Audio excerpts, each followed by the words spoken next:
Class 9-এ পড়া একটা মেয়েকে বিয়ে? এটা কি সম্ভব? বিস্ফোরিত কণ্ঠে সাদ বলে উঠল।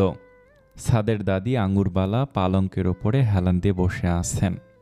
একটু পরপর মাথাও চাপড়াচ্ছেন। সাদের এত উৎকণ্ঠা দেখে সাদের দাদি আঙুরবালা চোখ মুছতে মুছতে বললেন, তোর বয়সই বা কত রে? তুই তো মাত্র কলেজে পড়িস। তোরা সবই করতে পারবি, শুধু আমার বেলাতেই যত আপত্তি। সাদ তার দাদির কথা শুনে চুপ হয়ে গেল। যত যাই হোক, এত অল্প বয়সে বিয়ে করবে না সে। সাদকে নিশ্চুপ থাকতে দেখে সাদের বাবা মহসিন খান তার মাকে বলে উঠলেন, আম্মা, তুমি ভালো কিছু চাইলে না করতাম না। এটা তোমার কেমন আবদার? আমার ছেলেটা মাত্র কলেজে পড়ে, এর মধ্যেই ওর বিয়ে দিয়ে দেব? ওর ভবিষ্যৎ তো পুরো অন্ধকার। তাও যেই মেয়েকে ঠিক করেছ সে পড়ে ক্লাস 9-এ। তুমি কি আমাদের পুলিশের ধাওয়া খাওয়াতে চাও? জানো না 18 বছরের আগে মেয়েদের বিয়ে দেয়া নিষিদ্ধ? আঙুরবালা ছেলে মহসিন খানের বলা কথায় ক্ষিপ্ত হয়ে বললেন, হইছে, আর কথা কইস না তোরা। কয়দিন পরে জামুগা মইরা, তখন তো আর এদুটি কথা শুনানোর মানুষ পাবি না তোরা। কত শখ আসিল নাতি নাতনিগো বিয়া দেখা মরুম, সেই শখ কি আর মিটল আমার? আমি মরলে তোরা শান্তি হবি। মহসিন খান আর পাল্টা যুক্তি খুঁজে পেলেন না। মায়ের ঘর থেকে বের হয়ে যাওয়ার সময় শুধু হালকাভাবে তার মা আঙুরবালাকে বলতে শুনলেন, আমার লগে এমন করিস না তোরা। মরে যাওয়ার আগে এই একটা ইচ্ছা আমার, তোর পোলাডার বিয়া দেখা মরবার চাই। কবে তোর পোলা বড় হইব, চাকরি বাকরি করব, ততদিন কি আর আমি বাইসা থাকবো? মহসিন খান চোখ মুছতে মুছতে ঘর থেকে বের হয়ে গেলেন। তার মায়ের শরীর আসলেই খারাপ, যখন তখন কিছু একটা হয়ে যেতে পারে। সেজন্য সপরিবারে মায়ের সাথে দেখা করতে গ্রামের বাড়িতে এসেছিলেন। এখানে এসে দেখলেন আরেক কাণ্ড। তার মা ক্লাস 9-এ পড়ুয়া এক মেয়ের ছবি দেখে বললেন তার ছেলে সাদের সাথে বিয়ে দিতে। সাদ মাত্র ইন্টার সেকেন্ড ইয়ারে পড়ছে। এই অবস্থায় ছেলের বিয়ে দেওয়া মানেই ছেলেকে অন্ধকার ভবিষ্যতের দিকে ঠেলে দেওয়া। একবার ছেলেমেয়েদের সংসারের দিকে মন চলে গেলে আর পড়াশোনায় মন বসে না তখন। মহসিন খান এবার বেশ দুশ্চিন্তায় পড়ে গেলেন। মায়ের শেষ আবদার, আবার আরেকদিকে ছেলের ভবিষ্যৎ। কোনটা রেখে কোনটা জলাঞ্জলি দেবেন? মহসিন খান চিন্তা করতে করতে বাড়ির উঠোনে গিয়ে চেয়ার পেতে বসলেন। এরকম পরিস্থিতি সামাল দেওয়ার মতো উপায়ন্তর খুঁজতে শুরু করলেন। বাড়ির কাজের লোকটা হঠাৎ দৌড়ে এলো মহসিন খানের সামনে। হাঁপাতে হাঁপাতে বলল, চাচা, দাদি কেমন জানি করতেছে, হাত পা ঠান্ডা হয়ে আইতেছে, আপনি তাড়াতাড়ি আহেন। মহসিন খান পিলে চমকে উঠলেন, চেয়ার ছেড়ে উঠে দাঁড়ালেন। দৌড়ে তার মা আঙ্গুরবালার ঘরের দিকে অগ্রসর হলেন। ঘরে গিয়ে দেখলেন তার মা ব্যথায় কোকাচ্ছে। আঙুরবালা তার ছেলে মহসিন খানকে দেখে কাঁপা কাঁপা গলায় বললেন, মরণ যন্ত্রণা যে কি কষ্টের, আগে বুঝি নেই রে বাবা। আল্লাহ আমার উঠে লয় না কে? আমার তো এত কষ্ট আর সহ্য হইতেছে না রে বাপ। ভাল লাগে না আর দিন দুনিয়া, এত মানুষ মরে, আমি মরি না কে? আল্লাহ আমার আর কষ্ট দিও না। মহসিন মায়ের হাত ধরে কেঁদে উঠলেন। আঙুরবালা বারবার ব্যথায় গঙ্গাচ্ছে। মহসিন এবার সবচেয়ে কঠিন আর চূড়ান্ত একটা সিদ্ধান্ত নিলেন। চোখ মুছতে মুছতে ঘরের বাইরে গিয়ে তার স্ত্রী অনিতাকে ডাকলেন। অনিতা ঘুমটা ঠিক করতে করতে তার বর মহসিনের সামনে আসলো। মহসিন শক্ত গলায় অনিতাকে বললেন, আম্মা ছাদের জন্য যে মেয়ে ঠিক করেছে ওর সাথেই ছাদের বিয়ে দাও। আম্মার শরীরের প্রচণ্ড খারাপ অবস্থা, কখন কি হয়ে যায় বলা যায় না। তুমি তাড়াতাড়ি ওই মেয়ের সাথে ছাদের বিয়ে দাও। আম্মার শেষ ইচ্ছে এটাই যে উনি ছাদের বিয়ে দেখে শেষ নিঃশ্বাস ত্যাগ করবেন। তুমি তাড়াতাড়ি বিয়ের কথাবার্তা শুরু করো। অনিতা থমকে গেলেন।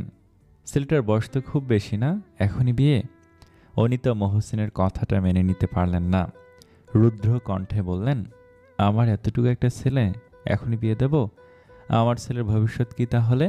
আম্মা যে মেয়েকে ঠিক করেছেন সেই মেয়েও তো ছোট, ক্লাস 9-এ পড়ছে মাত্র, বয়স হবে 15 কি 16।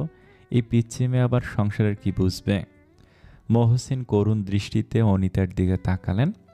তপ্ত নিঃশ্বাস ফেলে বললেন, আমিও সেই কথাই চিন্তা করছি, কি করি বলো তো? মায়ের কথা ফেলতে পারছি না, আবার সামনে ছেলের উজ্জ্বল ভবিষ্যৎ, কোনটা রেখে কোনটার দিকে নজর দেব বলো? অনিতা মহসিন খানের দিকে তাকিয়ে বললেন, তুমি দাঁড়াও, আমি আম্মার সাথে কথা বলে দেখি কি হয়। এত অল্প বয়সে আমার ছেলেকে আমি বিয়ে দেব না। অনিতা আর দাঁড়ালেন না, ত্রস্ত পায়ে এগিয়ে গেলেন আঙুরবালার সাথে এই ব্যাপারে কথা বলতে। আঙুরবালার ঘরে গিয়ে অনিতা দেখলেন আঙুরবালা হাত কপালে ঠেকিয়ে শুয়ে আছেন। অনিতা আঙুরবালার পায়ের কাছে গিয়ে বসল। পায়ের কাছে কারো অস্তিত্ব টের পেয়ে আঙুরবালা কপালের সামনে থেকে হাত সরিয়ে অনিতাকে দেখতে পেলেন। অনিতা আঙুরবালাকে নিজের দিকে তাকাতে দেখে বলে উঠলেন, আম্মা, আপনি নাকি সাদের বিয়ে দিতে চান? এত অল্প বয়সে ওর বিয়ে দিই কীভাবে? যেই মেয়ের সাথে বিয়ে দিতে চান ও নিজেও তো খুব ছোট। আপনার কথাও থাক আর আমার কথাও থাক, বিয়েটা আরও কয়েকটা বছর পরে হোক। কথা দিলাম আম্মা, যেই মেয়েকে আপনি পছন্দ করেছেন সেই মেয়ের সাথে আমি সাদের বিয়ে দেব। আঙুরবালা অনিতার কথা মেনে নিতে পারলেন না, অসুস্থ শরীরেই উঠে বসলেন। উত্তেজিত কণ্ঠে বললেন, মাইয়াটা ক্লাস 9-এ পড়ে, অনেক বড় হয়েছে। আর কত বড় হইব? গ্রামগঞ্জের মাইয়ারা 7-8-এ পড়লে ওকে বিয়া হইয়া যায়। মায়াটারে আমার অনেক ভালো লাগছে, নিজের গ্রামের বইলা কথা। তুমি সাদের লাগে ওর বিয়ে ঠিক করো জলদি। আমি সাদের বিয়েটা দেখে চোখটা বন্ধ করবার চাই। আমার বংশের বড় নাতি সাদ, আমার ওরে লইয়া অনেক স্বপ্ন আশা। ওই বিয়া করব, সংসার করব, বউ লইয়া ঘুরব। আমার তো দিন শেষই, তোমরা আমারে নিরাশ কইরো না। সাদের বিয়াটা দাও জলদি, আমি একটু শান্তিতে মরতে চাই। আঙুরবালার এত আশা ভরসা দেখে অনিতা আর কোনো কথা বলতে পারলেন না। শয্যায় সেই মানুষটার দিকে তাকিয়ে নিশ্চুপ দৃষ্টিতে তাকিয়ে রইলেন। দীর্ঘশ্বাস ফেলে ওই জায়গা থেকে সরে গেলেন। সাদিকে দেখলেন সাদ সেখানে বসে আছে। সাদের মাথায় হাত বুলিয়ে দিয়ে বললেন, বাবা আমার, তোমার দাদি কি চান সেটা তো শুনেছ। তুমি দ্বিমত করো না বাবা। মৃত্যুর সময় তোমার দাদির শেষ ইচ্ছে হলো তোমার বিয়ে দেখা। তুমি বংশের বড় ছেলে, তোমাকে নিয়ে তোমার দাদির শখ আহ্লাদের শেষ নেই। তুমি তৈরি থাকো, আমরা বিয়ের কথাবার্তা শুরু করব খুব জলদি। সাদ তেলে বেগুনে জ্বলে উঠল। রোষা রক্ত দৃষ্টিতে তাকিয়ে বলল, আম্মু, আমার বন্ধু বান্ধবরা এটা নিয়ে কত হাসাহাসি করবে তুমি জানো? প্রেম করব, ঘুরবো ফিরবো, এটাই হচ্ছে লাইফ। তোমরা আমাকে বিয়ে দিয়ে বিবাহিত বানাতে চাচ্ছ? কি একটা পিচ্চিমের সাথে বিয়ে ঠিক করেছে দাদু, নাক টিপলে দুধ বের হবে, ওই মেয়ে করবে আবার সংসার। কি পছন্দ দাদুর? এক সাদের সামনে একটি মেয়ে বসা। সাদ বিরক্ত হয়ে বেশ কয়েকবার মেয়েটার দিকে তাকিয়েছে, তবে মেয়েটা এখনও একবারও সাদের দিকে তাকায়নি। অনিতা মেয়েটির দিকে তাকিয়ে বলল, নাম কি তোমার? মেয়েটি নিচের দিকে তাকিয়ে উত্তর দিল, তমা। অনিতা চায়ের কাপটা নিচে রেখে বলল, কোন ক্লাসে পড়ো যেন তুমি? তমা আরও আড়ষ্ট হয়ে বলল, ক্লাস 9। সেদিনকার মতো কথাবার্তার সেখানেই সমাপ্তি। সাদ কিংবা তমা কেউই কারোর সাথে কথা বলেনি। তমা তো একবার চোখ তুলে সাদের দিকে তাকায়নি। সাদ বাড়ি ফিরে এসে বেশ বিরক্ত। মেয়েটা খুব ছোট, এত অল্প বয়সের মেয়ের সাথে সংসার কিভাবে করবে? দেখা যাবে বিয়ের দিন রাতে মায়ের কাছে যাব বলে মেয়েটা হেসকি তুলে কাঁদছে। কি একটা অবস্থা! সাদ না পারছে বলতে, না পারছে সইতে। বিয়ের দিন সাধারণত মেয়েরা পালায়, সাদ এবার বিয়ের দিন বাড়ি থেকে পালিয়ে যাওয়ার চিন্তা করলো। মেয়েদের মতো জামা কাপড় পরে পালিয়ে যাবে, তাহলেই কাহিনী খতম। কষ্ট করে এইসব বিয়ে শাদির ঝামেলায় অন্তত জড়াতে হবে না। পরদিন অনিতা আর মহসিন তমাদের বাড়িতে আবার গেলেন, কিন্তু সঙ্গে সাদকে নিলেন না। বিয়ের পাকাপাকি কথা সেরে বাড়িতে ফিরলেন। আঙুরবালার শরীরের কথা চিন্তা করে বিয়ের দিনটা এই সপ্তাহেই ফেলা হয়েছে। একেবারে হুটহাট করে বিয়ে আর কি। সাদ চুপচাপ সব ঘটনাই শুনল। পরিস্থিতি দেখে যা মনে হচ্ছে বিয়েটা আসলেই করতেই হবে। ইতিমধ্যে সাদকে নিয়ে বাড়িতে হাসাহাসি পড়ে গেছে। এতদিন শুনে আসছে মেয়েদের বাল্যবিবাহ হয়, এখন সবাই দেখবে ছেলেদেরও বাল্যবিবাহ হয়। সাদ এসব চিন্তা করতে করতে বাড়ি থেকে বের হলো। হাঁটাহাঁটি করতে করতে বহুদূর চলে গেল। চারিদিকে আজান দিচ্ছে, সন্ধ্যা প্রায় নেমে এসেছে। সাদ ফের বাড়ির পথের দিকে রওনা হলো। গ্রামে সন্ধ্যা হলে সব কিছু ঘুটঘুটে অন্ধকার হয়ে যায়, তখন টর্চ লাইট নিয়ে বের হতে হয়। সন্ধ্যা হয়ে গেলে বাড়ি ফিরতে বেশ কষ্ট হয়ে যাবে সাদের। সাদ দ্রুত গতিতে বাড়ির দিকে অগ্রসর হলো। যাওয়ার পথে সাদ দেখতে পেল একটা মেয়েদের দলবল হাসতে হাসতে রাস্তা দিয়ে যাচ্ছে। সবার মাঝখানের মেয়েটাকে সাদের বড্ড চেনা মনে হলো। সাদ ঘুরে তাকালো মেয়েটার দিকে। সাদ ফের তাকাতে বুঝতে পারল এই মেয়েটার সাথেই তার বিয়ের কথা হচ্ছে। সাদ মেয়েদের দলটার দিকে এগিয়ে গেল। সবার হাতে পুকুর পাড় থেকে তোলা শাপলা। সাদ মেয়েদের দিকে এগিয়ে গিয়ে মাঝখানের মেয়েটাকে বলল, এই তুমি আমার সাথে একটু আসো তো। মেয়েটা মাথা নিচু করে ঘাড় এদিক ওদিক নাড়ালো, যার অর্থ না।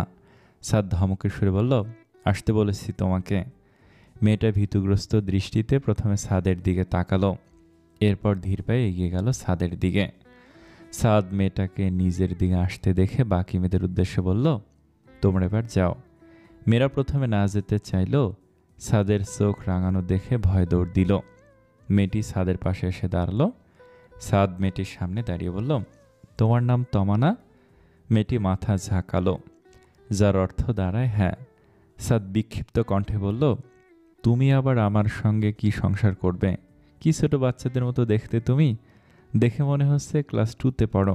আসলে ক্লাস 9-এ পড়ো তুমি, নাকি এতেও কোনো ঘাপলা আছে? তমা রোষারক্ত দৃষ্টিতে সাদের দিকে তাকালো। সাদ বুঝতে পেরে তোমাকে আবার বলল, তুমি একটু সরে দাঁড়াতো, তোমার মুখ থেকে এখনো দুধের গন্ধ বেরোচ্ছে। তমা রাগান্বিত হয়ে সাদের দিকে তাকালো। তেরে সে সাদকে বলল, আমাকে কি বাচ্চা মনে হয় আপনার? আমি কিন্তু যথেষ্ট বড়, ক্লাস 9-এ পড়ি। সাদ তোমার কথায় হালকা হাসল। তোমাকে আরও রাগানোর জন্য বলল, তুমি আমার হাঁটুর বয়সী। তোমার থেকে আমি কত বড় জানো? নাক টিপলে এখনো দুধ বের হবে। তুমি আবার করবে সংসার? তোমার পুতুল পুতুল খেলা দেখে বিয়ে করার শখ হয়েছে কিনা? আমার মতো নিষ্পাপ নিরীহ একটা মানুষের জীবন নিয়ে খেলছ। তমা সাদের দিকে আঙুল উঁচিয়ে তেড়ে এলো, আর একটু হলে সাদ পড়েই যেত। তমা আঙুল নাড়িয়ে নাড়িয়ে বলল, আপনি কিন্তু অপমান করছেন আমাকে। সাদ নির্লিপ্ত ভঙ্গিতে বলল, ও, তোমার বোধশক্তিও আছে? আমি জানতাম না আসলে এত পিচ্ছি মানুষদেরও বোধ শক্তি থাকে। এটা আসলে প্রথম শুনলাম। তমা সাদের মুখোমুখি দাঁড়িয়ে আবার আঙুল নাড়িয়ে নাড়িয়ে বলল, আপনি কিন্তু এবার সহ্যের সীমা ছাড়িয়ে যাচ্ছেন। আমি আপনার মায়ের কাছে গিয়ে নালিশ করব কিন্তু। সাদ মায়ের কথা শুনতেই থেমে গেল। হঠাৎ করে তমার আঙুলে একটা কামড় বসিয়ে দিল। তমা ব্যথায় আর্তনাদ করে উঠল। সাদ থুতনিতে হাত বোলাতে বোলাতে বলল, আমার সাথে এভাবে আঙুল নাড়িয়ে নাড়িয়ে কথা বলবে না তমা, আমি কিন্তু তোমার অনেক বড়। সাদ এটুকু বলেই ফের উল্টো দিকে হাঁটা ধরল।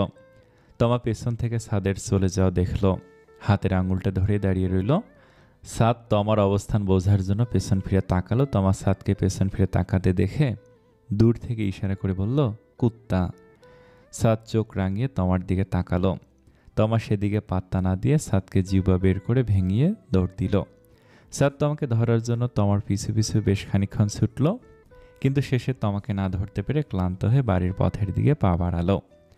আজকে সাদদের পুরো বাড়িতে মিলাদ পড়ানো হবে। এটা যদিও আঙুরবালার ইচ্ছে, তাই কেউ তার দ্বিমত করেনি। তোমাদের বাড়ি থেকে সাদের বাড়ির দূরত্ব খুব বেশি নয়, তাই সকাল সকাল তোমাকেও চলে আসতে বলেছেন অনিতা।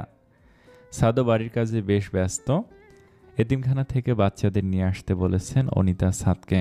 এছাড়াও বাড়িতে আজ বেশ কাজের চাপ। বাবুর্চি দিয়ে রান্না করাচ্ছেন বাড়িতে। তমা ধীর পায়ে বাড়িতে প্রবেশ করল। অনিতা বাড়ির উঠানে পিঁড়ি পেতে বসেছিলেন। তমা ঘুমটা ঠিক করতে করতে অনিতার সামনে গিয়ে অনিতাকে সালাম দিল। অনিতা তমার সালামের জবাব দিয়ে তমাকে পাশে বসতে বলল এবং তমাকে প্রশ্ন করলেন, কার সাথে এসেছ? তমা ধীর কণ্ঠে উত্তর দিল, ভাইয়ের সঙ্গে। অনিতা তমাকে আবার বললেন, এসো, এবার আমার পাশে চুপটি করে বসো। তমা অনিতার পাশে বসতে অনিতা তমাকে ভালো মন্দের ব্যাপারে বলতে শুরু করলো। তমা অনিতার পাশে বসে অনিতার কথা শুনে যাচ্ছে আর একটু পরপর মাথা নাড়াচ্ছে। যতই হোক অনিতা তমার গুরুজন, হবু শাশুড়ি বলে কথা। বাড়ির কাজে নিয়োজিত একজন হঠাৎ করে এসে বললেন, আম্মা, আপনার দাদিজান ডাকে। অনিতার শাশুড়ির কথা শুনে উঠে দাঁড়ালেন, দৌড়ে শাশুড়ির ঘরের দিকে এগিয়ে গেলেন। তমা উঠানের এক পাশে একা বসে রইল। আশেপাশে টুকটাক মানুষজন আছে, তবে এদের কাউকে তমা চেনে না, তাই আর আগ বাড়িয়ে কথা বলার প্রয়োজন বোধ করেনি। তমার কথা সাদ জানে না। সাদ রান্নাঘর থেকে এক কাপ চা নিয়েই বাড়ির উঠোনে গা এলিয়ে দিয়ে বসল। হঠাৎ খেয়াল করলো তমা সেখানে। সাদ চায়ের কাপ নিয়ে উঠে দাঁড়ালো, তস্ত্র পায়ে এগিয়ে গেল তমার দিকে। তমা সাদকে নিজের দিকে এগিয়ে আসতে দেখে ঘুমটা ঠিক করে আঁটোসাঁটো হয়ে বসল। সাদ চায়ে চুমুক দিতে দিতে তমার পাশে এসে বসল। সাদকে নিজের পাশে বসতে দেখেই ভুরু কুঁচকে তাকালো তমা। সাদ ঠাট্টার সালে তমাকে বলল, তোমাকে আবার কে দাওয়াত দিল? তোমা কিছু বলার আগে সাদ আবার তমাকে উদ্দেশ্য করে বলল, ও, আমার তো মনেই নেই। তোমার আবার কোনো দাওয়াত ফাওয়াত লাগে নাকি? তুমি হচ্ছে বিনা দাওয়াতি মেহমান। তোমার এগিয়ে গিয়ে সাদের দিকে তাকালো। সাদ তোমাকে কটাক্ষের স্বরে বলল, এভাবে তাকাচ্ছ কেন? আমি ভয় পেয়েছি সত্যি। দেখো, ভয় আমার কিডনির হাড্ডি ভেঙে গেছে। তোমার সহ্য করতে না পেরে এবার সাদকে বলেই ফেলল, আপনার খেয়ে কোনো কাজ নেই? যখনই দেখি শুধু আমার পেছনে পড়ে থাকেন। আমি জানি আমি সুন্দরী, তাই বলে এত পেছন পেছন ঘুরতে হবে? সাদ চায়ের কাপটা পাশে রেখে তোমার দিকে এগিয়ে গিয়ে বলল, আহারে পারাম সুন্দরী, সুন্দরান্নের বাই বাই ফড়ে। এহান বালদি হাতি দি। তোমাকে পুরো জঙ্গলি বিড়ালের মতো লাগছে। মনে হচ্ছে এখনই এগিয়ে এসে কামড়ে দেবে। তোমার রেগে গিয়ে এবার সাদের হাতে বড় করে দুটো আছর দিল। সাদ ব্যথায় আর্তনাদ করে উঠল। সাদের চিৎকার শুনে তমা শান্তির নিঃশ্বাস ফেলল। সাদ তোমাকে রাগান্বিত দৃষ্টিতে বলল, তুমি আসলে একটা জঙ্গলি বেড়াল। দেখো, আমার হাতটা পুরো লাল হয়ে গেছে। বেয়াদব মেয়ে। তমা চেঁচিয়ে উঠে সাদকে বলল, তাহলে আপনি কি? আপনি তো কুকুর। কালকে আমার আঙুল ওভাবে কামড় বসালেন কেন? সাদ উত্তেজিত হয়ে তমাকে বলল, তো কি করব? চুমু দেব তোমায়? তুমি বেয়াদবি করবে আর আমি শাসন করলেই দোষ? তমা সাদের কথা শুনে জিহ্বা বের করে সাদকে ভেংসি কাটল। সাদ তোমার হাত দুটো জাপটে ধরে বলল, কুকুর বললে কেন আমাকে? তোমার কি আমাকে কুকুর মনে হয়? তমা সাদের হাত থেকে নিজের হাত ছাড়িয়ে বলল, তো কি বলবো? কুকুরকে তো আর বিড়াল বলা যায় না। সাদ তোমার দিকে তাকিয়ে বলল, বিড়াল তো তুমি, একটা জঙ্গলি বিড়াল। শুধু মানুষকে খামসি দিয়ে বেড়াও, খামসি রানী। তমা উঠোন থেকে উঠে দাঁড়িয়ে সাদকে উদ্দেশ্য করে বলল, এর শোধ আমি তুলব। বজ্জাত ছেলে। সাদ পেছন থেকে উচ্চস্বরে হাসতে শুরু করলো। তমা একবার রাগী চোখে পেছন ফিরে তাকালো। তাকিয়ে শুধু সাদের হাস্যোজ্জ্বল মুখ দেখল। এরপর আবার সোজা বরাবর হাঁটতে শুরু করলো। সাদ তোমার রাগ দেখে আবারও হেসে ফেলল। বাড়ির সবার সাথে হাতে হাতে কাজ করছে তমা। তোমার আচরণ দেখে আঙুরবালা তো বলেই ফেলেন, কি লক্ষ্মী মেয়ে দেখেছ, কিভাবে সবাইকে আপন করে নিল। অনিতা অবশ্যই শাশুড়ির কথায় চুপ করেছিলেন। তমা আসলে অতিরিক্ত লক্ষ্মী একটা মেয়ে। সাদের বিয়ে নিয়ে অনিতার শাশুড়ির প্রতি চাপা একটা রাগ কাজ করলেও এই রাগের প্রভাব তোমার উপরে অনিতা পড়তে দেয়নি। যে কিছু জানে না, বোঝে না, তার উপর রাগ ঝেড়ে কোনো লাভ নেই। ছোট্ট মানুষ, এখন কিছু বলেও কোনো লাভ নেই, কিছুই বুঝবে না। তমা সবার হাতে হাত কাজ করার সময় খেয়াল করলো অনেকটা সময় ধরে সাদ তার পিছু পিছু ঘুরছে। তমা সবার থেকে একটু দূরে গিয়ে সাদকে উদ্দেশ্য করে ফিসফিস করে বলল, যাদের কোনো কাজ নেই তারাই মানুষের পেছনে ঘোরাঘুরি করে। আমি কিন্তু ভালো, আমি আজকে অনেক কাজ করেছি। সাদ তমার দিকে তেড়ে গিয়ে তমাকে বলল, আমি সকাল থেকে গাধার মতো খাটাখাটনি করছি, তোর থেকে বহুগুণ বেশি কাজ করেছি আমি। এখন এটুকু করে অহংকারে মাটিতে পা পড়ছে না তোমার। তমা সাদের কথায় ভ্রুক্ষেপ না করে বলল, গাধা তো গাধার মতোই খাটবে। সাদ তোমার কথা শুনে বেশ রেগে গেল। তোমার একেবারে সামনে গিয়ে বলল, তুমি আমাকে গাধা বললে? তমা বেশ ঢঙ্গি স্বরে বলল, তো আমি কি গাধাকে ঘোড়া বলে ডাকবো? সাদ এবার তোমার প্রতি বেশ রেগে গেল। তমা মাথার ঘোমটা ঠিক করতে করতে সাদকে বলল, আর কি যেন বললেন একটু আগে? আমার মাটিতে পা পড়ছে না? তো আমি কি হাওয়ায় ভেসে বেড়াচ্ছি, হাত পা ছাড়ি ঘুরে বেড়াচ্ছি? সাদ রাগ সহ্য করতে না পেরে তোমাকে বলল, বাচ্চা মানুষ ভেবে কিছু বলছি না তোমাকে, না হলে দেখতে কি করতাম। তমা আঙুল উঁচু করে সাদের দিকে এগিয়ে গেল। রেগে গিয়ে বলল, কি করবেন আপনি?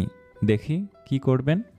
সাদ টুপ করে তমার আঙুলে আগের বারের মতো কামড়ে দিল। তমার দিকে আরও এক ধাপ এগিয়ে গিয়ে বলল, এভাবে কামড়ে দেব। তমা সাদের কথায় কোনো নজর না দিয়ে বলল, ভালোই হলো, আমার আর হাত ধুতে হলো না, একটু আগে নাকের ময়লা পরিষ্কার করেছিলাম এই আঙুল দিয়ে।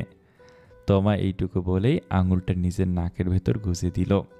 সাদ আর এক মুহূর্ত সেখানে দাঁড়ালো না, ওয়াক করে ওয়াশরুমের দিকে এগিয়ে গেল। পেছন থেকে শুধু শুনতে পেল তোমার হাসির শব্দ। গ্রামে বেড়াতে আসলে একটা জিনিস সবচেয়ে বেশি বিরক্ত লাগে সাদের, সন্ধ্যা হয়ে গেলেই সব একেবারে ঘুটঘুটে অন্ধকার। এর মধ্যে আবার আজকে কারেন্ট চলে গেছে। গরমে অতিষ্ঠ সাদ, একে তো গরম, এর মধ্যে সব অন্ধকার। বিরক্ত হয়ে ফোনটা নিয়ে বাড়ি থেকে বের হয়ে গেল সাদ। আর ভালো লাগে না। কবে যে বিয়েটা শেষ হবে, তাহলে অন্তত নিজের বাড়িতে গিয়ে একটা শান্তির ঘুম ঘুমানো যাবে। সাদ ফোনের ফ্ল্যাশলাইট অন করে হাঁটতে শুরু করলো। কেমন একটা ঝিঝি আওয়াজ চারপাশে, হয়তো ঝিঝি পোকারি আওয়াজ হবে। সাদ নীরব কবির ন্যায় পথ চলতে শুরু করলো। মাঝে রাস্তায় বেশ কয়েকজনকে টর্চ লাইট নিয়ে ঘোরাফেরা করতে দেখেছে। অনেকে রাতে ছিপ দিয়ে মাছ ধরে, রাতে মাছ ওঠেও ভালো। সাদ অজানা গন্তব্যের দিকে পা বাড়িয়েছে। একেবারে অজানাও বলা যায় না, তো আমাদের বাড়ি এদিকেই, এপাশেরই কোনো একটা বাড়ি হবে হয়তো। অন্ধকার হয়, খুব একটা চেনা যাচ্ছে না। দিনের আলোয় সব কিছু স্পষ্ট চেনা গেলেও রাতের বেলা খুব কষ্ট। অন্ধকারে সব কিছু ধোঁয়াশা ধোঁয়াশা মনে হয়, চেনা জিনিসও প্রচণ্ড অচেনা লাগে। কারেন্ট চলে যাওয়াতে বাড়িতে গরম লাগলেও বাইরে বেশ ঠান্ডা।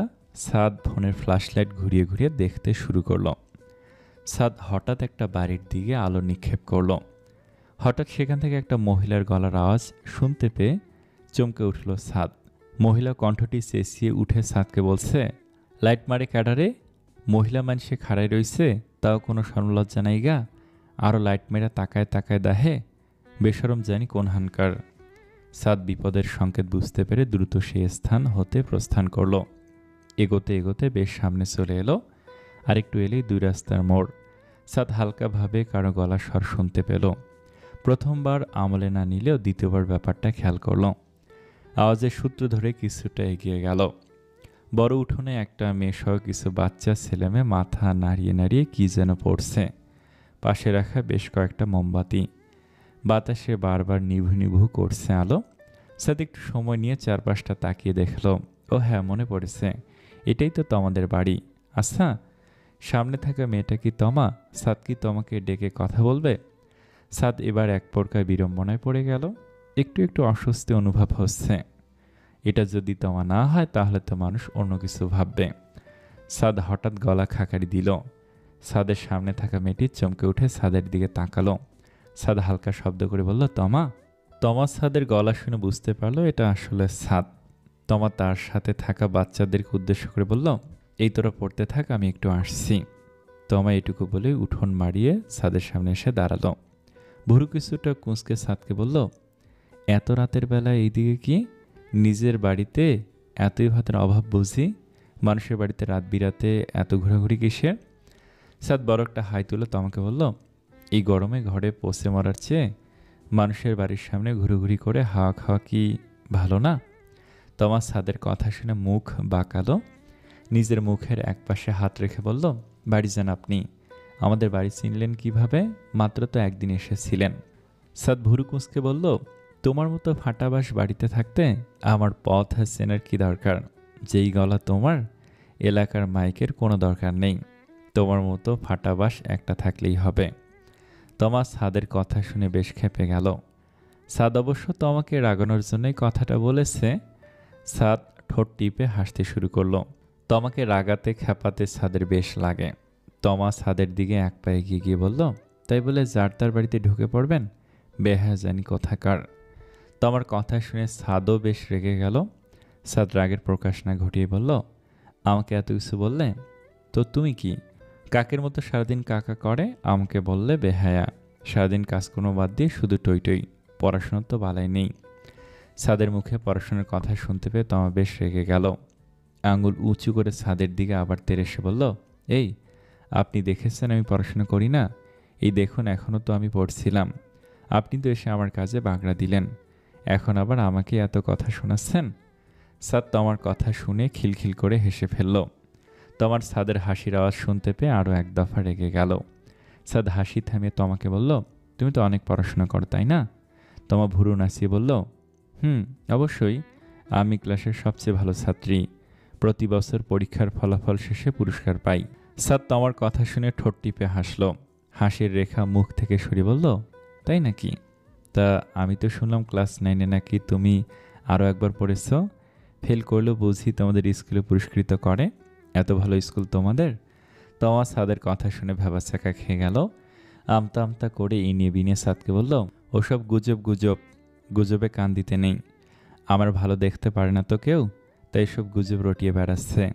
ওসবে কান দেবেন না, সব আমার বিরুদ্ধে করা চক্রান্ত। সাদ নিজের চুলে হাত বুলিয়ে বলল, ও তাই নাকি? তোমার ভাই তো আজ আমাকে নিজে বলল তুমি নাকি পরীক্ষায় ফেল করে এই নিয়ে 2বার 9-এ পড়ছো। তোমার ভাইও বুঝি তোমার বিরুদ্ধে গুজব রটাচ্ছে। তোমার আরেক দফা চমকে উঠল। রেগে গিয়ে সাদকে বলল, আপনি কিন্তু এবার বেশি বেশি করছেন। ভালো হচ্ছে না কিন্তু।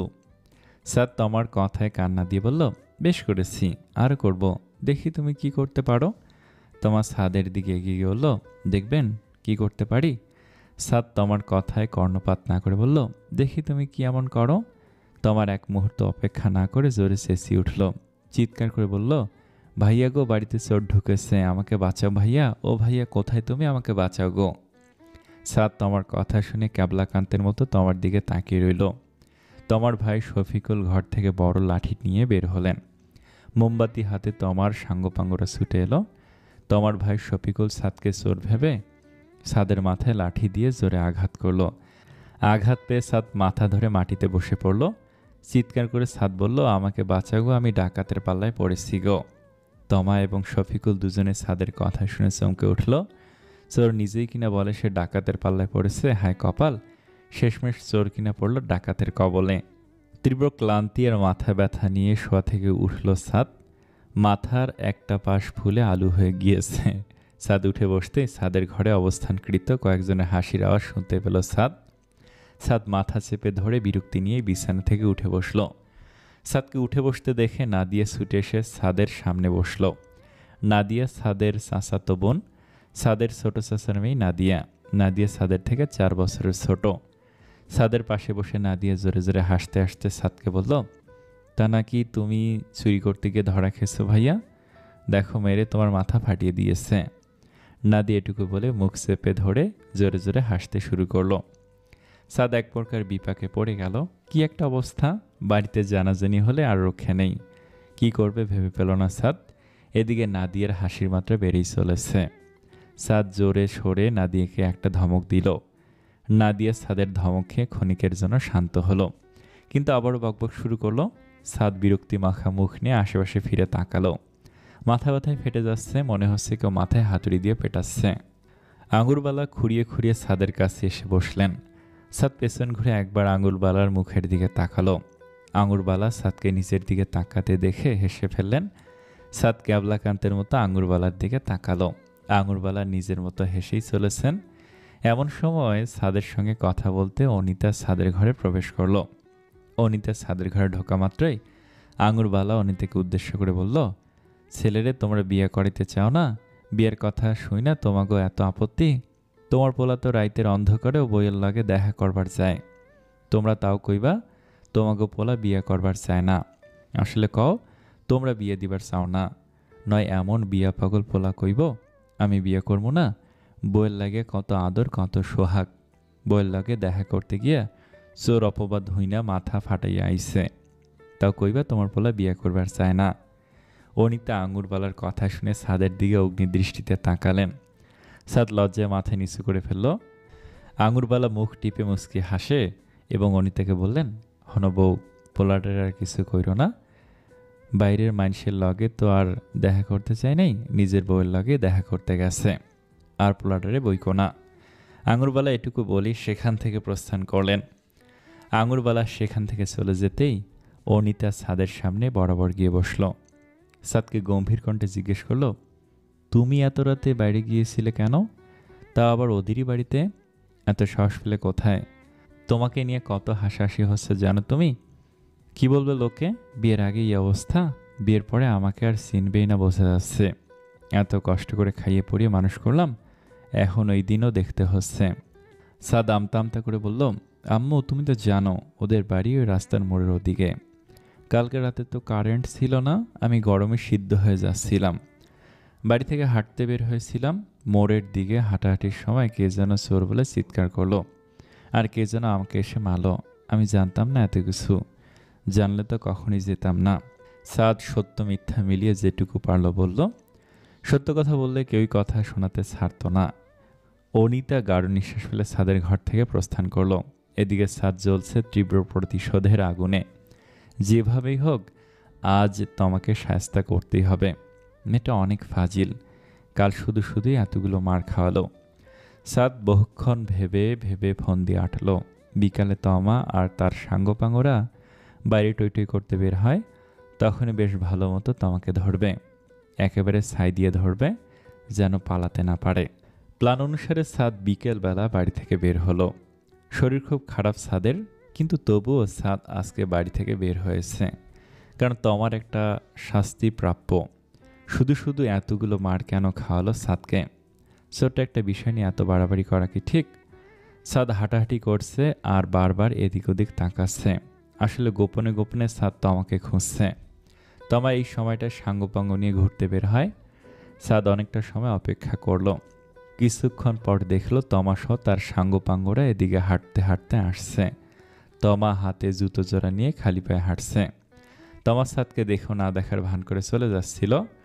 সাদ তমাকে দেখে পেছন থেকে ডেকে বলল, এই মেয়ে দাঁড়াও। তমা তবুও দাঁড়ালো না, নিজের মতো পথ চলতে শুরু করলো। সাদ তমার দিকে দৌড়ে গিয়ে তমাকে বলল, এই মেয়ে, তোমাকে বলছি না দাঁড়াতে, এতবার ডাকলাম তবুও সাড়া দিলে না কেন? তমা ভুরু কুচকে বলল, কেন? আমার সঙ্গে এত কিসের দরকার? এত দরদ উথলে উঠল হঠাৎ আমার জন্য? সাদ তমার কোনো প্রশ্নের উত্তর দিল না, নিজেই তোমাকে প্রশ্ন করলো, কাল আমার সঙ্গে এমন কেন করলে? তমা হাত নাড়িয়ে নেড়িয়ে বলল, কি করেছি আবার? সাদ নিজের কোমরে হাত দিয়ে বলল, কি করেছো মানে? কালকে আমাকে এত বড় অপবাদ কেন দিলে? আমি নাকি চোর? এই, আমি তোমাদের বাড়িতে চুরি করতে গিয়েছিলাম নাকি? তমা সাদের দিকে এক হাতে এগিয়ে গিয়ে বলল, চোরকে চোর বলবো না তো কি বলবো? ফাটা ফুসকা? সাদ অবাক হয়ে তোমাকে বলল, ফাটা ফুসকা কি জিনিস? তমা হেসে বলল, আয়নায় নিজেকে গিয়ে দেখুন, তারপর বলবেন ফাটা ফুসকা কি জিনিস। মাথা ফাটিয়ে পুরো ফাটা ফুসকা সেজে এখন বলছে ফাটা ফুসকা কি? হুম, নাটকের শেষ নেই। সাদ এত তীব্র অপমান মেনে নিতে পারল না। তমার দিকে এগিয়ে গিয়ে বলল, বেশিবার বেরো না, খারাপ হবে কিন্তু। তমার সাদকে কিছু বলার আগেই তমার সমবয়সী আরেকটা মেয়ে তমাকে উদ্দেশ্য করে বলল, এই ছেলেটার নাম কি রে তমা? সাদ শার্টের কলার ঠিক করে বলল, আমার নাম সাদ। মেয়েটি হঠাৎ জোরে হেসে ফেলল, অবাক হয়ে বলল, পাদ? পাদ আবার কারো নাম হয় নাকি? মেয়েটার কথা শুনে তমাও হেসে ফেলল। সাদ চিৎকার করে বলল, আমার নাম সাদ। মেয়েটি সাদকে ব্যঙ্গ করে বলল, সাদের নাম পাদ। সাদ এবার জেদ ধরে অন্যদিকে হাঁটা শুরু করলো। এই গ্রামের ছেলেমেয়েগুলো বহুত বজ্জাত, এদের সাথে কথা বলা মানেই সময় নষ্ট। সাদ নিজের মতো এগিয়ে যেতে শুরু করলো। হঠাৎ পেছন থেকে স্লোগানের মতো কিছু একটা শুনতে পেয়ে ফিরে তাকালো। দেখলো তমাশ তার সাঙ্গপাঙ্গরা সাদের দিকে আঙুল দিয়ে সমস্বরে জোরে জোরে বলছে, সাদ দেয় খালি পাদ, সাদের নাম পাদ, সাদ দেয় খালি পাদ। সাদ সেখানে মাথায় হাত দিয়ে বসে পড়ল। কি একটা অবস্থা! রাস্তার মানুষ সব সাদের দিকে তাকে হাসাহাসি করছে। সাদ বিপদ বুঝতে পেরে জোরে সোরে দৌড় দিয়ে পালালো। পেছন থেকে হালকাভাবে আবার শুনতে পেল, সাদ দেয় খালি পাদ। পরন্ত বিকেল। শফিকুল সাদের জন্য নিজের মায়ের হাতের বানানো পিঠে পুলি নিয়ে এসেছে। নিজের হবু জামাইকে খাওয়ানোর উদ্দেশ্যে পিঠেগুলো বানিয়ে শফিকুলের কাছে পাঠিয়ে দিয়েছেন। শফিকুল সাদেদের বাড়িতে ঢুকতেই সবাই আদর আপ্যায়ন শুরু করলো। শফিকুল গতদিনের ঘটনার জন্য বেশ দুঃখ করল। না জেনে না শুনেই কি ভয়াবহ মারটা সাদকে মেরেছেন। সাদের মনে মনে তোমার প্রতি আগে থেকে বেশ রাক্ষোভ ছিল। শফিকুলকে একা পেয়ে গড় গড় করে সাদ গত কয়েকদিনের ঘটনা শফিকুলকে বলে ফেলল। সাদকে ফাটা ফুঁসকা ডাকা, সাদের নাম নিয়ে ব্যঙ্গ করা, চোর উপাধি প্রদান করে মার খাওয়ানো, সবটা উগলে নিজের ভেতর থেকে বার কয়েক দিল সাদ। শফিকুল পর্যায়ক্রমে একের পর এক ঘটনা শুনে প্রচণ্ড রেগে গেলেন। সাদকে আশ্বাস দিলেন তোমাকে এর জন্য শাস্তি দিবেন। তোমার শাস্তি পাওয়ার কথা শুনে সাদ আনন্দে আটখানা হয়ে উঠল। এবার তমা বুঝতে পারবে তমা কত বড় ভুল করেছে। এদিকে শফিকুল রাগে পুরো ঝলসে যাচ্ছে। আজ যে তোমাকে সামনে পেলে আশা করে মার দেবে। দুদিন পরে যার সংসার করবে তার সঙ্গে এসব কেমন ধরনের আচরণ? শফিকুল সাদদের বাড়ি থেকে যাওয়ার পথে গাছ থেকে মোটা ডাল ছিঁড়ে নিল। এই ডাল আজকে তোমার পিঠেই ভাঙবে। শফিকুল বাড়ি গিয়ে দেখল তমা উঠোনে বসে চুল পাথর দিয়ে খেলছে। শফিকুল বাড়িতে ঢুকেই তোমার পিঠে লাঠি দিয়ে দিল এক ঘা। তমা আতকে উঠে শফিকুলের দিকে তাকালো।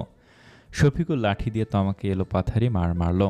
তমা ব্যথায় কাঁদতে কাঁদতে মেঝেতে হাত পা ছিটিয়ে বসে পড়ল। তমার মা জুলেখা শফিকুলকে অনেকবার থামানোর চেষ্টা করলো। শেষে তমার কান্নাকাটি দেখে শফিকুল লাঠি ফেলে দিয়ে ঘরে চলে গেল। শফিকুল যেই না ঘরে ঢুকলো সেই মাত্রই তমা দৌড় দিয়ে এক ছুটে বাড়ি থেকে বের হয়ে গেল।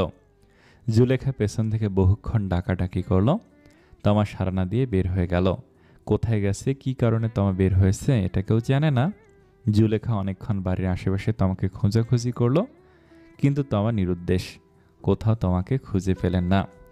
সন্ধ্যাবেলা, এখনই হয়তো আজান দিয়ে দেবে। সাদ হেলতে দুলতে রাস্তা দিয়ে বাড়ির পথের দিকে রওনা হচ্ছে। রাসেল কাকার দোকানে চাটা বেশ মজার, খেলে মাথা ব্যথা ঘাড় ব্যথা সব গায়েব। সাদ আনমনে হেঁটেই চলেছে। পুকুর পাড়ের এই অংশটায় একটা মেয়েকে দেখা যাচ্ছে। ঘোমটা দেয়া মাথায় বসে থাকার ধরন দেখে মনে হচ্ছে তমা। কিন্তু তমা সন্ধ্যাবেলায় একা একা পুকুর ঘাটে কি করবে? সাদ এক পা করে সিঁড়ি দিয়ে নামতে শুরু করলো। সাদের মন বারবার বলছে সিঁড়িতে বসে থাকা মেয়েটাই তমা, কিন্তু তমা এখানে কেন? তমার তো শাস্তি পাওয়ার কথা ছিল। তমা কি তাহলে তার উপযুক্ত শাস্তি পায়নি? তাহলে শুধু শুধু শফিকুল ভাই সাদকে মিথ্যে কথা কেন বলল? সাদ নিশ্চুপভাবে মেয়েটার পাশে বসল, উকি দিয়ে মেয়েটার মুখ দেখল। হ্যাঁ, এটা তো তমাই। সাদ গলা খাকারি দিয়ে একটা শব্দ করল। তমা একটু নোটিসে বসল। সাদ তমার কানের সামনে ফিসফিস করে বলল, কি হয়েছে? তমা চোখ মুছতে মুছতে উত্তর দিল, কিছু না। সাদ পুকুরের পানিতে পায়ের কিছুটা অংশ ডুবিয়ে রেখেছে। তাহলে ফ্যাসফ্যাস করে কাঁদছো কেন? তমা কাঁপা কাঁপা গলায় বলল, ভাইয়া মেরেছে। সাদ ঠোঁট টিপে হেসে বলল, বেশ করেছে, যেমন কর্ম তেমন তার ফল। আরও করো আমার সাথে ফাইজলামি। তোমার চোখ বেয়ে টপ টপ করে পানি পড়তে শুরু করলো। সাদ হাসতে হাসতে তোমার দিকে আবারও তাকালো না। এবার তোমার জন্য আসলেই খারাপ লাগছে। এত বড় মেয়ের গায়ে হাত তোলাটা উচিত হয়নি। ঠান্ডা মাথায় একটু বোঝালেই তো ঠিক হয়ে যেত। সাদ তোমার একটু কাছে এসে বসলো, যাকে বলে একেবারে পাশাপাশি বসা। সাদ তোমার হাত ধরে বলল, আমি বুঝতে পারিনি তোমাকে মারবে। জানলে এসব বলতাম না। আমি তো ভেবেছি তোমাকে হালকা বকাঝকা করবে, তারপর শেষ। এর মধ্যে এত কাহিনী হয়ে যাবে এটা কে জানতো? তমা আর সময়ের অপেক্ষা করলো না, উঠে দাঁড়িয়ে হুট করে সাদের হাত দুটো মুঠো করে চেপে ধরলো। সাদের হাতে জোরে চাপ দিয়ে বলল, আমি জানতাম তুই আমার নামে ভাইয়ের কাছে বিচার দিয়েছিস। একেবারে নিশ্চিত হওয়ার জন্য ঢং করলাম। দেখ এবার তোকে কি করি। সাদ মুহূর্তে ভেবাচেকা খেয়ে গেল। মানে কি এসবের? এমের তো চালাকির অন্ত নেই। হঠাৎ পানির নিচ থেকে একটা হাত সাদের বাম পা জোরে চেপে ধরল। সাদ হঠাৎ চিৎকার করে উঠল। সাদের পা ধরে বারবার পানির ভিতর নিয়ে যাচ্ছে। সাদ জোরে চিৎকার করে উঠল। তমা নিজের হাতে থাকা গামছা দিয়ে সাদের মুখ হাত বেঁধে দিল। এতক্ষণ এই গামছা দিয়ে তমা চোখের পানি নাকের পানি মুছছে। এটা সামনে ছিল বলেই তমা সাদের মুখ বেঁধে দিল। সাদ দুহাত দিয়ে বারবার তমাকে আটকানোর চেষ্টা করছে, কিন্তু একদিকে পা ধরে টানাটানি, আরেকদিকে মুখের জবান বন্ধ, কিছুই করার কিংবা বলা যাচ্ছে না। তমা বড় একটা ডাল ছিঁড়ে আনলো গাছ থেকে, এনে ধাম করে সাদের পিঠে একটা বাড়ি দিল। সাদ বেচারা ব্যথায় চোখ বন্ধ করে ফেললো। তমা পুকুর পাড়ের সামনে গিয়ে বলল, পাঁচ আর এবার। পানিতে থেকে ৮-৯ বছরের দুটো বাচ্চা উঠে এলো। এদেরকে সবসময় তমার সঙ্গে ঘোরাফেরা করতে দেখা যায়। বাচ্চা দুটোকে দেখে সাদ আসল ঘটনা বুঝতে পারল। তমা সাদের সামনে গিয়ে বসে বলল, আর কোনোদিন লাগতে আসবে আমার সঙ্গে? সাদ উপায় না পেয়ে দুদিকে মাথা নাড়ালো, যার অর্থ বোঝায় না। তমা সাদের পিঠে জোরে আর একটা বাড়ি দিয়ে বলল, আর যদি কোনোদিন আমার সঙ্গে ঝামেলা করেছিস তো বলে দিলাম মেরে পুকুরের পাড়ে ফেলে দেব। তমা এবার সাদের হাতের বাঁধন খুলে দিল। সাদ বাঁধন থেকে মুক্তি পেতেই দৌড়ে ছুটে পালানোর চেষ্টা করলো। তমা হাসতে হাসতে পেছন থেকে সাদকে বলল, আস্তে যা ফাটা ফুসকা, উষ্টা খেয়ে পড়ে মরলে বলবি তমা মেরেছে। সাদ অগ্নিদৃষ্টিতে তমার দিকে তাকালো। তমা সাদের দিকে তাকিয়ে বলল, যাচ্ছিস না কেন? তোকে কি আবার ঘোড়ার গাড়িতে করে বাড়িতে দিয়ে আসতে হবে?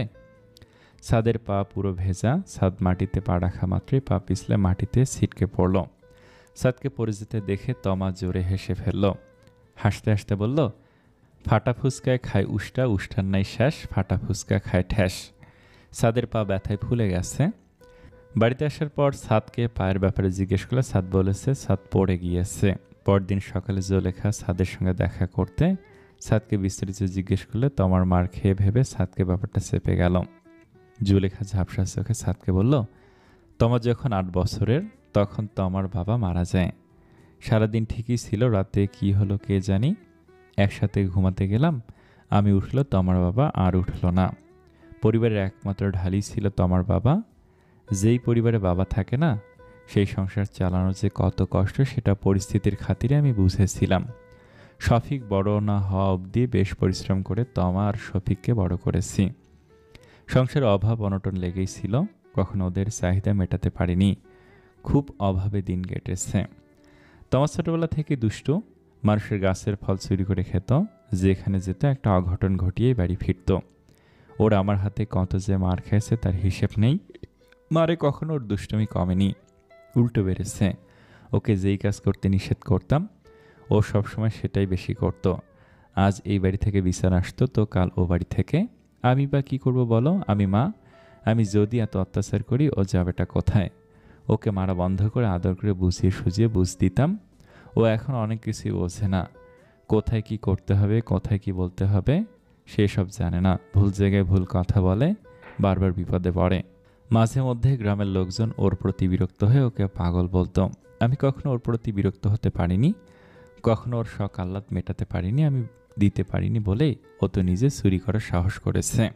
জুলেখা হঠাৎ ছাদের সামনে ফুপিয়ে কেঁদে ফেলল।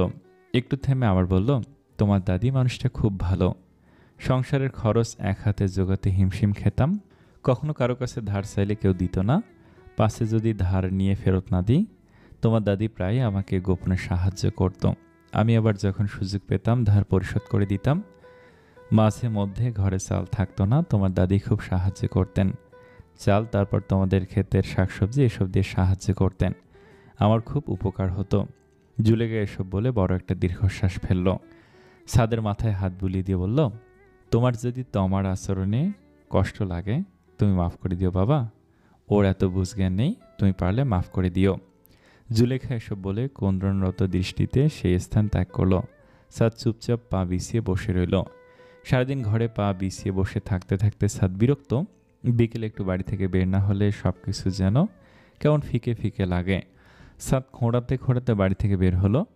রাসেল কাকার চায়ের দোকানে গিয়ে 1 কাপ চা নিয়ে বসল, সাথে 3 কোনা বনরুটি, সাইডে সাদা ক্রিম মাখানো। বনরুটি চায়ে ভেজিয়ে সাদ মুখে দিল। দূর থেকে দেখতে পেল তমার মতো কে যেন হেঁটে চলেছে। কিছুক্ষণ পর ব্যাপারটা স্পষ্ট হলো, ওটা আসলেই তমা।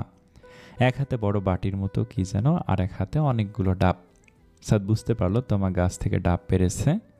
সাদ চা বনরুটি শেষ করে তমার দিকে এগিয়ে গেল। তমা অবশ্য বেশ খানিকটা দূরে এগিয়ে গিয়েছে। সাদ পেছন থেকে চিৎকার করে ডাকলো, তমা। তমা চমকে পেছনে ফিরে তাকালো। সাদ খুঁড়িয়ে খুঁড়িয়ে তমার দিকে এগিয়ে গেল। সাদ তমার কাছে যেতেই তমা বটি সাদের দিয়ে এগিয়ে বলল, পা ভেঙে শান্তি হয়নি, আরেকবার ডাকাটাকি করলে পা বটি দিয়ে কেটে হাতে ধরিয়ে দেব। সাদ বটির দিকে একবার তাকালো, ভয়ে ভয়ে ঢোক গিলল। তমাকে দিয়ে বিশ্বাস নেই, তমা আসলে বটি দিয়ে সাদের পা কেটে ফেলতে পারে। সাদ তমার হাতে থাকা ডাবের দিকে আঙুল দিয়ে বলল, কি এগুলো? তমা জোর করে হেসে বলল, আমাদের গাছের মূলা। সাদ অবাক হয়ে তমাকে বলল, এগুলো তো ডাব। তমা রেগে গিয়ে বলল, জানেন যখন জিজ্ঞেস করলেন কেন? সাদ ঢোক গিলে বলল, এমনি। তমা সাদকে রেখে হাঁটা শুরু করলো। সাদ দৌড়ে এগিয়ে গিয়ে বলল, যাচ্ছ কোথায়? তমা চোখ কুঁচকে জোর করে হেসে বলল, শ্বশুর বাড়িতে। সাদ ঠোঁট টিপে হেসে বলল, তুমি কি ভুলো মানো তমা, তোমার শ্বশুর বাড়ির রাস্তা এদিকে না, ওদিকে। চলো তোমাকে এগিয়ে দিয়ে আসি। তমা রেগে সাদের দিকে তাকালো। সাদ অপ্রস্তুত ভঙ্গিতে বলল, এগুলো ডাব নিয়ে যাচ্ছ, আমাকে একটাবার সাধলেও না। তমা বটি এদিক ওদিক ঘুরিয়ে বলল, আপনি এত স্যাঁচা কেন? আপনাকে আমি ডাব দেব না, যান ভাগেন। সাদ আঙ্গুল ভাঁজ করতে করতে তমাকে বলল, কি করলে ডাব দেবে? তমা ভেবেচিন্তে উত্তর দিল, আমি যা চাইব সেটা দিতে হবে, তাহলে ডাব দেব। সাদ প্রশ্নোত্তর দৃষ্টিতে তমার দিকে তাকিয়ে বলল, কি চাও? যা চাইবে তাই দেব। তমা ডাবগুলো নিচে রেখে বলল, ওই সামনের স্কুলটা চেনেন? সকালে স্কুল ছুটি হলে ফুচকাওয়ালা মামা বসে, আমাকে ফুচকা খাওয়াতে হবে। সাদ মাথা নাড়িয়ে বলল, তা খাওয়াবো, এখন আমাকে ডাব কেটে খাওয়াতে হবে। তমা সাদের দিকে তাকিয়ে বলল, সামনের গাছতলায় চলুন, ওইখানে বসে ডাব কেটে খাওয়াবো। গাছতলায় গিয়ে সাদ পা মেলে বসলো। এত হাঁটাহাঁটি করে এখন পা ব্যথা করছে। তমা বটি দিয়ে অতি দক্ষতার সহিত ডাব কেটে সাদকে দিল। সাদ ডাব হাতে নিতেই তমা বলল, সকালবেলা স্কুলের সামনে আমার জন্য দাঁড়াবেন, সন্ধ্যা হয়ে যাচ্ছে, আমি বাড়ি গেলাম। তমা এটুকু বলে হাঁটা শুরু করলো। সাদ ডাবের পানিতে চুমুক দিতে দিতে তমার চলে যাওয়ার দিকে তাকালো। সকালে ঘুম থেকে উঠে তাড়াহুড়ো করে নাস্তা শেষ করলো সাদ। রেডি হয়ে স্কুলের সামনে গিয়ে দাঁড়ালো। তমা মাথায় ঘুমটা ঠিক করতে করতে সাদের সামনে এসে দাঁড়ালো। সাদ তমার দিকে দুপা এগিয়ে গেল। তমা সাদের দিকে তাকিয়ে নিজের কোমরে হাত রেখে বলল, এবার যা শর্ত ছিল তা পূরণ করুন। সাদ মাথা ঝাঁকালো। তমা গিয়ে ফুচকাওয়ালা মামাকে ফুচকা দিতে বলল। ফুচকাওয়ালা মামা তমাকে বলল, কয় প্লেট দিমো আপা? তমা হেসে ফুচকাওয়ালা মামাকে বলল, দিতে থাকুন ইচ্ছে মতো। তমা 1 প্লেট ফুচকা হাতে নিতেই তার সঙ্গীরা সব হাজির। 10-12 জন সঙ্গী সাথীকে দেখে তমা ফুচকাওয়ালা মামার উদ্দেশ্যে বলল, যে যত প্লেট খেতে চায় দিন মামা। সাদ মাটিতে পা খুঁড়ছিল, ভেবেছে এরা সব ছোট মানুষ, আর কতটুকুই বা খাবে। কিন্তু সাদকে অবাক করে দিয়ে প্রত্যেকে 4-5 প্লেট করে ফুচকা খেয়েছে।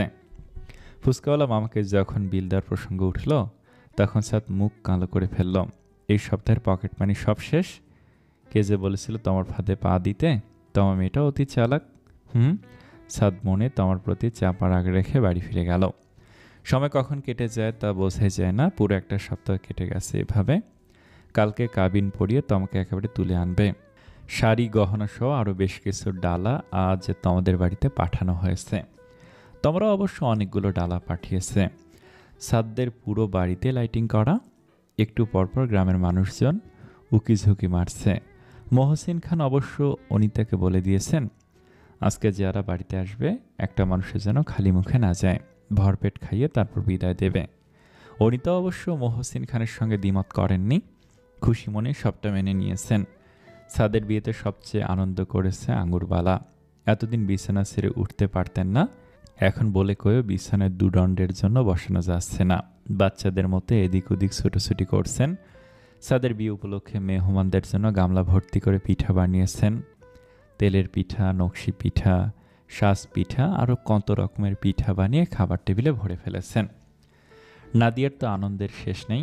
একমাত্র ভাইয়ের বিয়ে বলে কথা। নাদিয়ার ছোট্ট আরেকটা বোন আছে, নাম পুতুল। পুতুল অবশ্য এখনও বেশ ছোট, সবেমাত্র বসতে শিখেছে। সাদের অবশ্য আর কোনো ভাই বোন না থাকায় নাদিয়ার পুতুলকে বেশ আদর করে। যখন নাদিয়ার পুতুলকে দেখে মন ভরে, আদর করে। ছোট বাচ্চারা আসলে নিষ্পাপ, দেখলে মন ভালো হয়ে যায়। সকালে সাদকে কয়েকবার ডেকে ঘুম থেকে তোলা হলো। সাদ ত্যক্ত বিরক্ত হয়ে বিছানা থেকে উঠে দাঁড়ালো। হাত মুখ ধুয়ে আসতে বাইরে থেকে অনিতার ডাকাটাকি শুরু। সাদ টলমলে পায়ে বাইরে আসলো। সাদ বাইরে এসে দেখল বাড়ির কাজের লোকেরা পাটায় হলুদ বাটছে। অনিতা সাদা ট্রাউজার আর সাদা টি শার্ট। সাদকে এগিয়ে দিয়ে বলল, এটা তাড়াতাড়ি পরে এসো বাবা, তোমাকে সবাই হলুদ লাগানোর জন্য বসে আছে। সাদ বিরক্তি মাখা চোখে চারিদিকে তাকিয়ে দেখল এসব গায়ে হলুদের অনুষ্ঠান হয় মেয়েদের, ছেলেদের জন্য যে এসব নিয়ম ও অনুষ্ঠান মানতে হয় কে জানত। সাদ টি শার্ট ট্রাউজার পরে বাইরে এলো। সবাই হলুদের বাটি সাজিয়ে এক প্রকার ঝাঁপিয়ে পড়ল ছাদের ওপরে। গালে, মুখে, নাকে, কপালে, হাতে একেবারে হলুদ দিয়ে লেপটে দিল সাদকে। সাদ নিজের শরীরে এত হলুদের ছোঁয়া দেখে বারবার ভুরু কুঁচকে তাকাচ্ছিল সবার দিকে। কিন্তু সবার কি আর সে খেয়াল আছে? সবাই তো নিজের মতো সাদকে হলুদ মাখাতে ব্যস্ত। হলুদের অনুষ্ঠান শেষ হতেই দুপুরের দিকে সবাই তমাদের বাড়ির দিকে রওনা দিল। তমাদের বাড়ির সামনে বড় করে প্যান্ডেল টানানো হয়েছে। প্যান্ডেলের ভেতরে গিয়ে সবাই খাওয়া দাওয়ার ঝামেলা সারবে। ছোট্টখাটো একটা স্টেজের মধ্যে তমা আর সাদকে বসে রাখা হয়েছে। তমা লাল বেনারসি শাড়ি পরিহিত। শাড়িটা অবশ্য সাদদের বাড়ি থেকেই দেয়া। তমার ঘেমে একাকার অবস্থা। সাদ একটু পরপর তমার দিকে তাকাচ্ছে। তমার অবশ্য কোনো হেরফের নেই, তমার সামনের দিকে দৃষ্টি দিয়ে সবাইকে দেখছে। সাদ তমার পাশে হাত রাখলো। তমা প্রথমে একটু চুপচাপ থাকলো, পরে আগের অবস্থায় ফিরে গেল। টুকুস করে একটা চিমটি বসিয়ে দিল সাদের হাতে। ব্যাস, নীরবে ব্যথা সহ্য করে নিল সাদ। এত মানুষের সামনে, তাদের সামনে তার ঝগড়াঝাটি করা যায় না। তমা বেশ কিছু সময় পর একটা মেয়েকে হাত ইশারায় নিজের কাছে ডাকল। সম্ভবত এইটা সেই মেয়েটাই যে সাদকে পাত বলে ভূষিত করেছিল। মেয়েটা তমার সামনে আসতেই তমা মেয়েটার কানের সামনে গিয়ে বলল, কতক্ষণ ধরে বসে আছি, খাবার দিবে কখন? আমার খুব খিদা লেগেছে। চারপাশে কত সুন্দর পোলাওয়ের ঘ্রাণ, আর আমি মরি ক্ষুধার জ্বালায়। মেয়েটা তোমার কথায় ফিক করে হেসে ফেলল। হাসি চেপে রেখে তোমাকে বলল, দাঁড়া আমি দেখতাছি। এটুকু বলে মেয়েটা তোমার সামনে চলে গেল। খাওয়া দাওয়ার পর্ব শেষ হতে বিয়ের পর্ব শুরু হলো। সাদ সাধারণভাবে কবুল বলে বিয়েতে মত দিলেও তমা কবুল বলার সময় ঝরঝর করে কেঁদে ফেলল। সাদ বেশ কয়েকবার ফিরে ফিরে তোমাকে দেখছিল। বিয়ের সময় তমা মা ভাইকে ধরে বেশ খানিকক্ষণ কেঁদেছিল। শফিক বোনকে ধরেই কেঁদেই ফেলল। এত আদরের বোন, একে ছাড়া থাকবে কিভাবে? সাদদের বাড়ি গিয়ে তমাকে সাদের ঘরে বসিয়ে রাখা হলো। বাড়িতে একের পর এক মেহমান আসছে, আর সবাই প্রথমে সাদের ঘরে ঢুকে তমাকে দেখছে। সাদ অবশ্য অন্য ঘরে নিজের মতো বিশ্রাম নিতে ব্যস্ত। সে সবকিছু ঠিকঠাক থাকলেও রাতে ঘুমাতে যাওয়ার সময় বিপত্তি বাঁধল। অনিতা, সাদ আর তমাকে একসঙ্গে থাকতে নিষেধ করে দিয়েছেন। সারাদিন কথাবার্তা বলতে পারবে, কিন্তু রাতে কিছুতে একসঙ্গে ঘুমাতে পারবে না। বাড়ি ভর্তি মেহমান, তাই অনেক ভেবেচিন্তে অনিতা আঙ্গুরবালার সঙ্গে তমাকে ঘুমাতে বললেন। তমা আঙ্গুরবালার ঘরে গিয়ে দেখলো আঙ্গুরবালা তমার জন্য এক পাশে জায়গা রেখে অপর পাশে ঘুমিয়ে পড়েছে। তমা গিয়ে চুপিসারে কোনো শব্দ না করে আঙ্গুরবালার পাশে শুয়ে পড়ল। তোমার ঘুম আসছে না কিছুতেই। প্রথমত মাকে স্থানে তোমার ঘুম আসে না, দ্বিতীয়ত আঙুরবালা জোরে জোরে নাক ডেকেই চলেছে। তোমার বিরক্ত হয়ে মাথা থেকে বালিশ সরিয়ে কানে চেপে ধরল। তোর ভালো লাগে না আর। আঙুরবালা দরজা কিছুটা ফাঁকা রেখে ঘুমায়। তোমার হঠাৎ খেয়াল করলো দরজার পাশে কোনো এক ছায়ামূর্তি দাঁড়িয়ে আছে। তোমার ভয় পেয়ে আঙুরবালার হাত ধরে ঝাঁকাতে ঝাঁকাতে বলল, দাদু দেখেন দরজার সামনে কে যেন, একটু ওঠেন, কে যেন দরজার সামনে দাঁড়িয়ে আছে। আঙুরবালা ঘুমের ঘোরে তোমার হাতের বাঁধন থেকে হাত সরিয়ে বিরক্তি মাখা কণ্ঠে বলল, যা সেমরি, সারাদিন দিন দুনিয়ার কথা কইয়া করাস, এখন ঘুমাতে হইলেও তোর জ্বালায় শান্তি নেই। ঘুমের ভিত্তেও কয়বার আমার মাথা খাস। আঙুরবালা তোমাকে কড়া গলায় কয়েকটা কথা বলে আবার ঘুমিয়ে পড়লেন। তমা ভয়ে ভয়ে চোখ বন্ধ করলো। 5 মিনিট চোখ বন্ধ রেখে চোখ খুলতে আবার দেখলো একটা ছায়া একটু পরপর ঘুরোঘুরি করছে। তোমার নিঃশব্দে খাট থেকে নামলো, পা টিপে টিপে দরজার সামনে গিয়ে দাঁড়ালো। ভয়ের চোখ বন্ধ করে আলতোভাবে দরজা খুলতেই ছাদ জোরে ভাউ করে উঠল। তোমার চমকে পেছনে যেতেই দরজার সঙ্গে মাথায় চোট পেল। মাথায় হাত দিয়ে ছাদের দিকে রোষা রক্ত দৃষ্টিতে তাকালো। ছাদ মুখে হাত দিয়ে আস্তে আস্তে হাসা শুরু করলো। তোমা অগ্নি দৃষ্টিতে ছাদের দিকে তাকালো। এরপর বেশ শব্দ করে ঘরের দরজা ভেতর থেকে লাগিয়ে দিল। ছাদ ঘরের বাইরে দাঁড়িয়ে হেসেই চলেছে, আর তোমা ভেতরে বসে বসে রাগে ফুঁসছে। ছাদকে আসলে একটা শিক্ষা দিতেই হবে। পরদিন সকালে তোমাদের বাড়িতে তমা আর ছাদকে যেতে বলা হয়েছে। ছাদ আর তমা সকালবেলায় চলে গেছে ও বাড়িতে। ছাদকে দেখতে তোমাদের অনেক পাড়া প্রতিবেশী এসেছে। ছাদ সবার সাথে টুকটাক হাসাহাসি করছে, মজা করছে। জুলেখা ছাদের সামনে কয়েক পদের খাবার সাজিয়ে রেখেছে। ছাদ মাঝে মধ্যে একটু আটটু খাবার মুখে দিচ্ছে, আর বাকি সময়টা সবার সাথে গল্প করেই কাটাচ্ছে। বিকালের প্রতিদিনের মতোই ছাদ হাঁটতে বের হলো। তোমাদের বাড়ির আশেপাশে ঘুরোঘুরি করছে ছাদ। এদিক ওদিক হেঁটে হেঁটে সবটা দেখছে। বাড়ির পিছনের দিকটা থেকে তোমার গলার আওয়াজ শুনতে পেল ছাদ। ছাদ কৌতূহলবশত বাড়ির পিছনের দিকটায় চলে গেল। তমা তার বান্ধবী সুমের সাথে বসে গল্প করছে। তমা আজকে বড়দের মতো করে শাড়ি পরেছে। ছাদকে দেখে সুমাইয়া লজ্জা পেয়ে তোমার সামনে থেকে চলে গেল। তোমার নারকেল গাছ ধরে হেলান দিয়ে দাঁড়ালো। ছাদ গিয়ে তোমাকে বলল, কোথায় যাচ্ছ? তোমার চেঁচিয়ে উত্তর দিল, আপনার মাথায় যাবেন? ছাদ নিজের মাথায় হাত বুলিয়ে তোমাকে বলল, কোথায়? আমার মাথায় তো তুমি নেই। তোমার ছাদের দিকে বিরক্তি নিয়ে তাকালো। তোমাকে চুপ থাকতে দেখে ছাদও চুপ হয়ে গেল। তোমার ছাদকে রেখে অন্যদিকে হাঁটা শুরু করলো। ছাদ নিজেও তোমার পিছু নিল। তোমার বড় মাঠের দিকে দৌড় দিল। ছোট ছোট ঘাস ভর্তি মাঠের মধ্যিখানে কয়েকটা গরু হেঁটে হেঁটে ঘাস খাচ্ছে। তোমা গিয়ে গরুগুলোর দুটো শিঙের মাঝখানে হাত বুলিয়ে দিল। গরুটা তোমার আদর পেয়ে মাথা নিচু করে নিল। ছাদ তোমার পিছু পিছু গিয়ে বলল, এগুলোর গায়ে হাত দিও না, ওরা কামড় দেবে। তোমার দাঁত ফাটিয়ে হেসে উঠল। ছাদ নিজের ভুল বুঝতে পেরে বোকার ন্যায় মাথা চুলকে হেসে বলল, ইয়ে মানে শিং দিয়ে গুঁতো দিবে আর কি। তোমার নিজের মতো ঘোরাঘুরি করছে। ছাদ তোমাকে আবার বলল, সন্ধ্যা হয়ে যাবে তো, বাড়ি যাবে না? তোমার ব্যস্ত হয়ে মাথার কাপড় দিয়ে বলল, এদিক দিয়ে যাব না, ওদিক দিয়ে চলুন। তোমার ছাদকে নিয়ে অন্য রাস্তা দিয়ে বের হলো। ছাদ আশেপাশের জায়গায় বারবার তাকিয়ে তাকিয়ে দেখছে। ছাদ হঠাৎ তোমাকে বলল, জায়গাটা কত সুন্দর। তোমা অন্যদিকে তাকিয়ে বলল, মানুষদের জায়গা হলে সুন্দর হতো না? মানুষরা থাকে না বলে এত সুন্দর। ছাদ আমতা আমতা করে তোমাকে বলল, মানে? তোমাকে কিছুটা কাতর কণ্ঠে ছাদকে বলল, আপনি যেই জায়গায় দাঁড়িয়ে আছেন, এখানে একটা মেয়েকে আলগা জিনিস মেরে উল্টো করে মাটিতে গেড়ে রেখেছিল। এক লাফে ছাদ সেই জায়গা থেকে সরে বলল, কি? তোমা বলল, এটুকু বলেই তোমা পা উল্টো করার ভান করে একটু একটু করে ছাদের দিকে এগিয়ে যেতে শুরু করলো। তখন বিকেল গড়িয়ে সন্ধ্যা নামবে। রাস্তায় লোকজন তেমন নেই। শুনশান নীরব রাস্তা দেখে ছাদ ভয়ে এক পা করে সরে যেতে শুরু করলো। তোমার চোখ উল্টিয়ে খোরাহর ভান ধরে ছাদের দিকে এগিয়ে যেতে শুরু করলো। হঠাৎ বাতাসে একটা চিকন ডাল ছাদের ঘাড়ে এসে বাড়ি খেল। ছাদ ভয়ে পাশ ফিরে তাকালো। ছাদের পাশে একটা কবর, উপরে যার কবর তার নাম লেখা। ছাদ নামটা পড়ার চেষ্টা করলো। নামের জায়গায় লেখা মোসাম্মদ তমা খাতুন। সাদ চিৎকার করে জোরে জোরে লা ইলাহা ইল্লাল্লাহ মোহাম্মদ রসুল্লাহ পড়ে ভোর দৌড় মারল। তমা সাদকে পালাতে দেখে পেছন থেকে তাড়া করতে শুরু করলো। সাদ দৌড়াচ্ছে আর বলছে, ইয়া আল্লাহ বাঁচাও আমাকে, লা ইলাহা ইল্লাল্লাহ মোহাম্মদ রসুল্লাহ। সাদ বেশি দূরে যেতে পারল না, ভয় জ্ঞান হারিয়ে মাটিতে লুটিয়ে পড়ল। তমা সেটা দেখে হেসে ফেলল। কালকে রাতের দুষ্টুমির শাস্তি এটা। সাদের জ্ঞান ফিরে দেখতে পেল সে এখনও রাস্তায় পড়ে আছে। সাদ হাত পা ঝেড়ে উঠে দাঁড়ালো। হাঁটুর বেশ খানিকটা অংশ পড়ে গিয়ে কেটে গেছে। সাদ ঘাড় ঘুরিয়ে এদিক ওদিক ফিরে তাকালো। আশেপাশে কোথাও তমাকে দেখতে পেল না। অন্ধকার নেমে গেছে চারপাশে। সাদের রাতের আধারে পথ চিনে বাড়ি ফিরতে বেশ বেগ পেতে হলো। সাদ সোজা তোমাদের বাড়িতেই ফিরে গেল। তমা উঠোনে বসে বসে আচার খাচ্ছে। সাদকে বাড়ির গেট দিয়ে ঢুকতে দেখে তমা কিছুটা হকচকিয়ে উঠল। আচার বয়াম ফেলে দৌড়ে পালালো। সাদ হাঁটু চেপে ধরে খুঁড়িয়ে খুঁড়িয়ে উঠোনে এসে বসল। জুলেখা তখন সবেমাত্র রান্নাঘর থেকে বের হয়েছে। অন্ধকারে সাদের আবসা অবয়ব দেখে চিনে ফেললেন। এগিয়ে গিয়ে দেখলেন সাদের হাঁটু, হাতের কোণের অংশে গভীর ক্ষত, রক্ত বের হচ্ছে একটু। জুলেখা দৌড়ে গিয়ে সাদকে বলল, বাবা তোমারই অবস্থা হলো কি করে?